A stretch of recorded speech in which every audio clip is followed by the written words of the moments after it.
Bonjour, bienvenue au Tech Tip d'Excellence Peterbilt. Aujourd'hui, on va vous expliquer l'importance d'un chauffage auxiliaire. C'est quoi un chauffage auxiliaire? Ça peut être un chauffe-cabine, un chauffe-moteur, mais aujourd'hui, on va vraiment parler d'un chauffe-cabine, communément appelé un Esport ou un Webasto.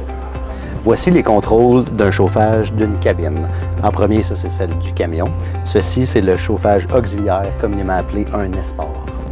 C'est sûr qu'un chauffage auxiliaire, ça l'aide au niveau environnemental, ça c'est sûr.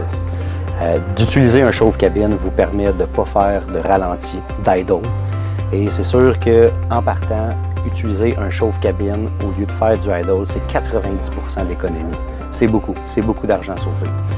Outre juste sauver de l'argent, c'est vraiment une mauvaise habitude qui devrait être effacée. Je vous explique pourquoi. Parce qu'un moteur qui tourne au ralenti, c'est vraiment pas bon.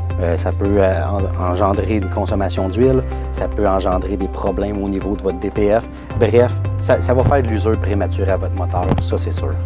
Là, c'est sûr qu'on est dans un camion qui a une grosse couchette, mais vous n'avez pas nécessairement besoin de ça. Ce qu'on veut dire, c'est qu'un chauffe-cabine peut être installé aussi dans un camion vocationnel, dans un dompeur.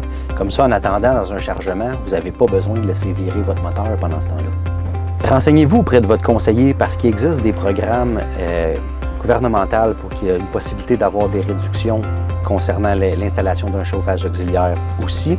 Si vous ne le saviez pas, on peut offrir le financement par l'entremise de Camipro.